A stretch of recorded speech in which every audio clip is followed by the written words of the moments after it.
निकल निकाले घर से। ये घर में तोर कुछ नहीं के रहल। जा के रह झोपड़ी में जौन हम तोरा ला बनवाइले बानी। भाई जी रहू हमरा साथे ऐसन काहे करतनी? हमरा और का बिगड़ले बानी?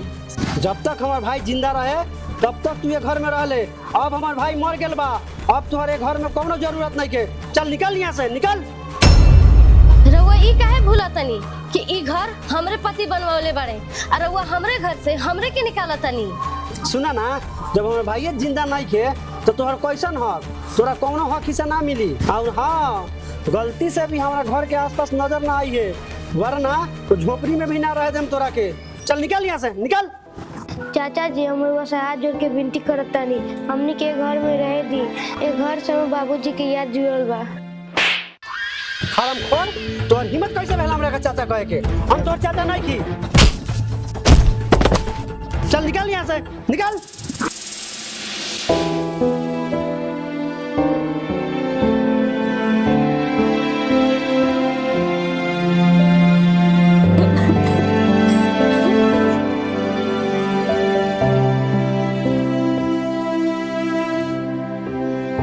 मम्मी अब हमनी के ये घर में रहम। हाँ बेटा। मम्मी पापा तो बहुत अच्छा रहलन, तो फिर चाचा ऐसन काहे बारन? बेटा सब इंसान एक जैसा ना हो खले। मम्मी तू कहत लुआ कि पापा वो घर बनवैले बारन, का ई बात सच बा? हाँ बेटा। लेकिन चाचा तो कहत लन वो घर सब कुछ उनकर बा। ना, वो झूठ बोलत रहलन ह ताकि वो हमने के वो घर से निकाल सकस। मम्मी चाचा जी जे कैले बान वो बहुत गलत कैले बान। तू देखिए हम जब बड़ होकम तो उनका से जरूर बदला ले हम। ना बेटा तू ऐसन बात मत करा, भगवान सब देखत रहन, हमनी के इंसाफ अब भगवाने करियन। मम्मी अब हम खूब मेहनत करके पढ़ाई करम, अब बड़ा आदमी बनम, आ ओहू से बड़का घर बनवाएम, ओई में हमनी के रहल जाई। हाँ बेटा तू ही तो अब हमार सहारा बाड़ा, तोहरे ला तो हम जिया तनी, ना तो हम तो वही दिन मर गेल रहती जहिया तोहर पापा हमनी के छोड़ के चल गेलन। मम्मी तू मत रो, भगवान हमनी के सब दुख दूर कर दिहन।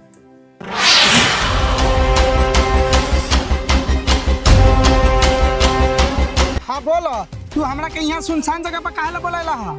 वकील साहब रउआ से कुछ गुप्त बात करे के बा, वही से बोलाई नहीं है। हाँ तो बतावा। वकील साहब हम चाहता नहीं कि हमारा भाई के इंश्योरेंस के पैसा हमारा अकाउंट में आओ। लेकिन वो ला तो तोरा भाई के पत्नी के सिग्नेचर चाहिए।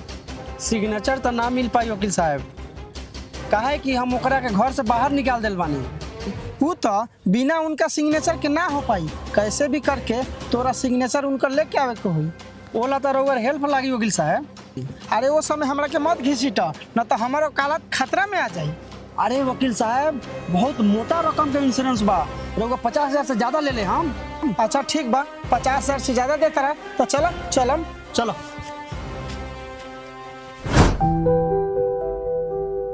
मम्मी नाश्ता दे दो, हमरा स्कूल जाए के बा। बेटा खाए ला तो कुछ नहीं खे, तू ऐसे ही स्कूल चल जा, तोरा दिन में खाए ला हम कुछ व्यवस्था करम। ठीक बा मम्मी। लेकिन मम्मी तोरा हमारे साथ स्कूल चले कोई प्रिंसिपल सर बुलैले बारन। प्रिंसिपल सर? लेकिन हमरा के काहेला बोलेले बाड़न? ऊ तो हमरा नहीं मालूम, लेकिन कहलन कि तोरा के बुला के ले आवेला। अच्छा ठीक बा, चलो।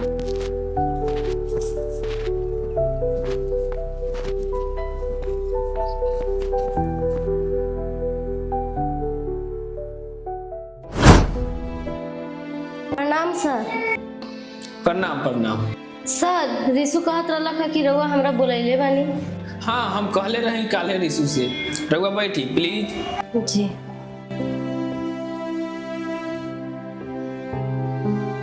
उ हम रउआ के ऐसे बुलैले बानी काहे कि रिसु के फीस पिछला 6 महीना से बकाया बा। का 6 महीना से फीस बाकी बा? लेकिन रिसु के चाचा तो हर महीना फीस जमा करत रहलन ह। देखी हम झूठ नहीं बोलत, हमरा रजिस्टर में साफ साफ लिखल बा कि रिसु के 6 महीना से फीस जमा नहीं के भेल। अगर रउआ लगाता कि रउआ फीस जमा कैले बानी तो हमरा के दिखा दी रसीद। एकरा मतलब भैया जी फीस जमा ना करत रहनी है, फीस के सारा रुपया अपना लगे रख लेवत रहनी है।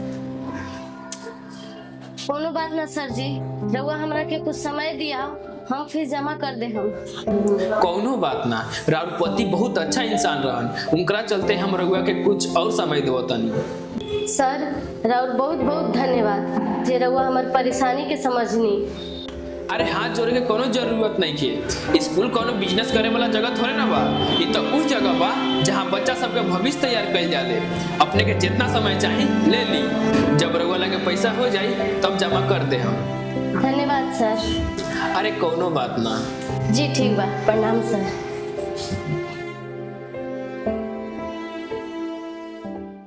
रउआ ओकरा से ज्यादा बात ना करम, जे भी बात करे के होई हम करम, ठीक बा?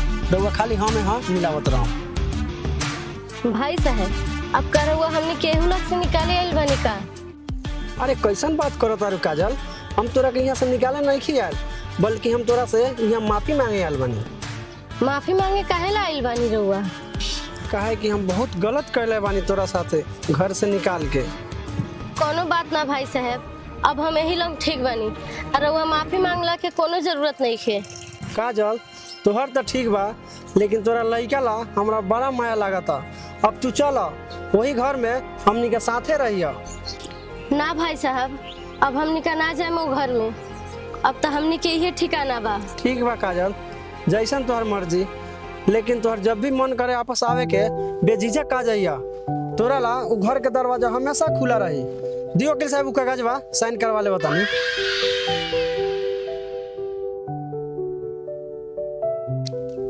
ला काजल पेपर साइन कर दा, हम तोरा ला वृद्धा पेंशन बनवा बतानी।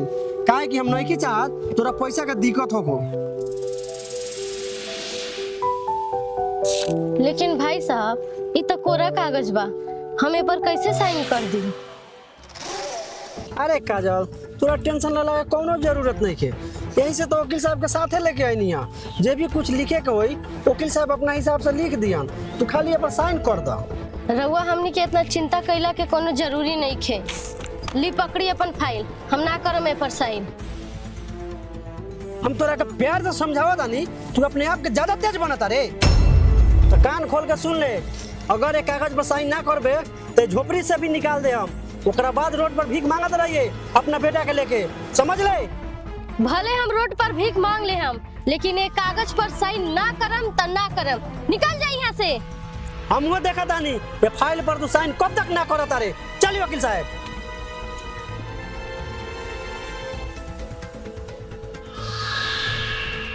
देखी हरिंदर जी, अब हम रउआ लाफड़ा में ना पड़म, काहे कि वो औरत बहुत तेज बा। अब रउआ हमनी के बीच में पड़ला कोनो जरूरत भी नहीं है। जे भी कुछ करे के पड़ी नु वो हम खुद के करम। ठीक बा, जब साइन हो जाई तो हमरा के बता दी है। ठीक बा चली। हमार बात ध्यान से सुन। देख जैसे वो लड़का आई तू गाड़ी स्टार्ट रखिए, और तू गाड़ी इतना तेज भगाई है कि हमनी के कोनो पीछा कर ना पाए, समझ गए? भाई तू चिंता मत करो, गाड़ी में जितना दम बना सारा लगा दे, कोई हमनी के पीछा कर ना पाए। देख लिए अगर हमनी पकड़ा के नहीं तो हर 10,000 रुपया बात भेल बानू, वो रुपया हम ना दे हम तुरा के। ठीक बा भैया। गाड़ी स्टार्ट कर। अरे हम बाप।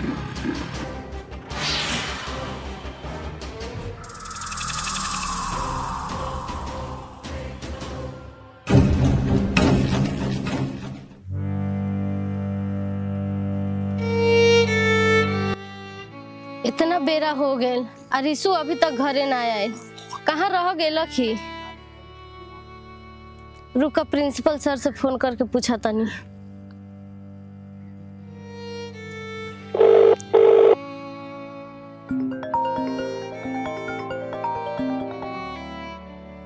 हेलो सर हम रिसु के मम्मी बोला तानी।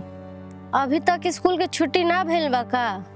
मैडम रउआ के मालूम नहीं है का, स्कूल के छुट्टी तो 2 बजे हो कले, स्कूल के छुट्टी तो कबे ना हो गेल। वो तो हमरा मालूम बा, लेकिन आज रिसु अभी तक घरे नहीं खे आई, वैसे हम रउआ लगे फोन कैनी है। रउआ रास्ता में जाके देख ली, कहीं केनहू करा खेलेला रुक गेल होई। ठीक बा सर।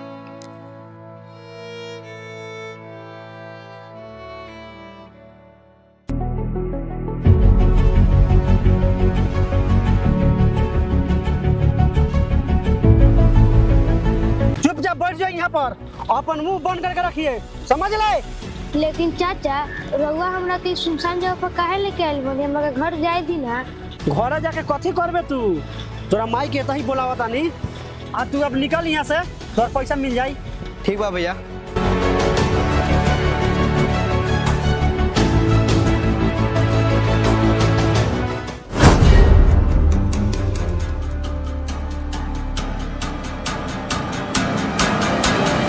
भाई साहब, ई काम करते रहुआ तनको शर्म ना आइल ह? हम तोहर प्रवचन सुनेला तोरा लगे किडनैप नहीं कैले।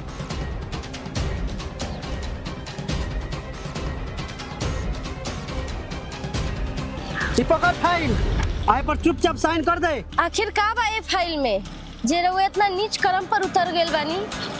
ये हमरा भाई के इंश्योरेंस के पेपर बा। आ 1 रुपया अपना अकाउंट में मंगावे के चाहता नहीं। छी छी छी, रहुआ पैसा ला इतना गिर गेल बानी?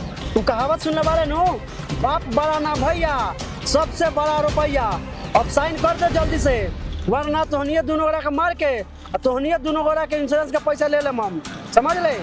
रहुआ ऐसन पापी से बहस कैल ही बेकार बा। रुकी, हम अभी फाइल पर साइन कर देव तनी।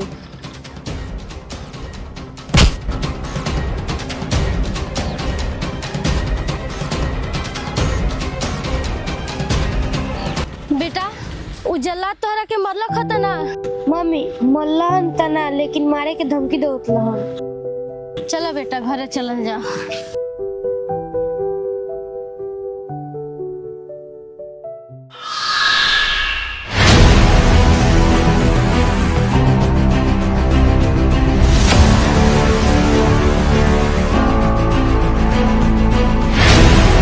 बेटा रिसु, नहीं आओ।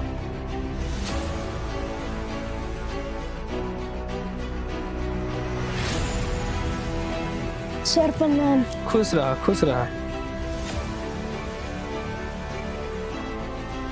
अरे सर, रहुआ हमरा घर पर और रहुआ हमरा बेटा के माला काहे पहनावत तनी? का बताई रहुआ के, रहुआ बेटा के वजह से आज पूरा देश में हमरा स्कूल के नाम रोशन हो गेल बा। चारों तरफ न्यूज में, मीडिया पर सिर्फ हमरे स्कूल के चर्चा हो रहल बा। अरे ऐसन का कर देले बा हमर बेटा? कुछ महीना पहले पूरा देश में एगो प्रतियोगिता परीक्षा करावल गए रहे, जे में राउर बेटा ऑल इंडिया रैंक नंबर 1 हासिल कैले बा। सर, ई त हमरा ला बहुत खुशी के बात बा। सिर्फ रउए ला ना, ई हमनी ला भी खुशी के बात बा। यही से हम एकरा के खुद माला पहनावे आयल बानी। अब से रउआ के फीस भी जमा कैला के कोनो जरूरत नहीं के, काहे कि एकर पढ़ाई के सारा खर्चा स्कूल के तरफ से देवल जाई। लेकिन एगो बात समझ में नहीं खे आवत, राउर पति इतना बढ़िया रुपया कमात रहन त फिर रउआ झोपड़ी में रहतानी, ऐसन काहे? सर, अब हम रउआ से का बताई, ई झोपड़ी में रहल हमर मजबूरी बा। मजबूरी? कैसन मजबूरी? तनिका हमरो के बताई त। सर, हमर पति के भाई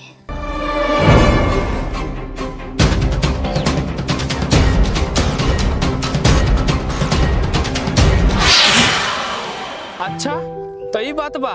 ओकरा तनको ई सब करत दया ना आयल कि अपना खुद के भतीजा के साथ ऐसा करता नहीं। लेकिन तू चिंता मत कर, हम तोरा के जरूर इंसाफ दिलवाएम। छोड़ी ना सर, हमरा इंसाफ ना चाहिए। देखी, अगर रउआ आज अपना हक खातिर आवाज ना उठाएम तो उ इंसान रउआ साथे हमेशा गलत करत रही, तोरा के चैन से जिए ना दी। यही से हमर बात माना, अपन हक के लड़ाई लड़, एमे हम तोहर साथ दे हम। लेकिन सर, का करे के हुई हमरा? तोरा कुछो नहीं करे के, सब कुछ हम करम। तोरा बस कोर्ट में चल के गवाही देवे के हुई। ठीक बा सर। आ बेटा रिसु, तू ऐसे ही मन आ लगन से पढ़ाई करत रहा, हमरा पूरा विश्वास बा तू एक दिन बहुत बड़ा आदमी बनबा। ठीक बा, अब हम चलतानी। ठीक बा सर, प्रणाम सर। खुश रहा, खुश रहा। अपना मम्मी के ख्याल रखिए, ठीक बा? अब हम चलतानी।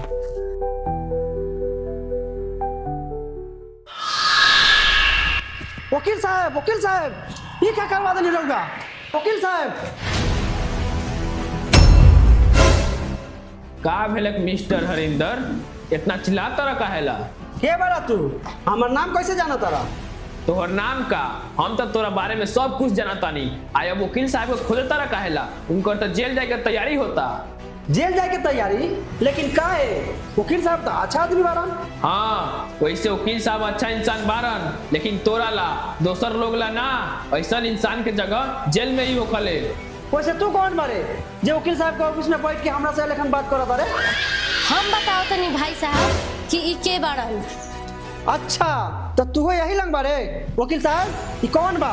हरिंदर जी शोर शराबा कैला के कोनो जरूरत नहीं है, सच्चाई सब लोग का सामने आ गई बा। अरे कैसन सजाई के बात करत रहा तू? हमरा घर पे पुलिस कब्जा कर बा, बस उहे बतावा रहनी हम। पुलिस तक कब्जा करबे करी जब तू दूसरा के हक मारबो तो, काहे कि उ घर इनकर बा, इनकर पति अपना मेहनत के कमाई से उ घर बनवेले रख आ तू उनकर घर इनकरा से छीनता रह। आओ तो आओ, इंश्योरेंस के पैसा भी अपना अकाउंट में ले ले, यही से वकील साहब भी जेल जाता रह, आ इनका साथे साथे तू हो जेल जाइबे। काजल हमरा माफ कर दो, तू तो हमरा भाई के पत्नी बारे नु, हम तोरा आगे हाथ जोड़ के माफी मांगता नहीं, तू हमरा के जेल मत भेजा। ना हम तोहरा के माफ ना करम। तू हमरा बेटा के बहुत दुख देले बड़ा। जब तू हमरा साथे कोनो रिश्ता ना निभैला तो हम काहे निभाई? तोहरा तो जेल जाही के हुई। देखो मिस्टर हरिंदर, अब माफी मांगला का कोनो फायदा नहीं है, काहे कि तू जे गलती कैले बारा बहुत बड़का गलती कैले बारा। तू एगो विधवा औरत के आ ओकरा मासूम बेटा के ओकरे घर से ओकनी के निकाल देला, तोरा तनको शर्म ना आइल सब करते। अब चलल बारा माफी मांगे, कानून तोरा के कभी ना माफ करी। चली मैडम जी हमनी का चलल जाओ, एकनी के कानून सजा दी।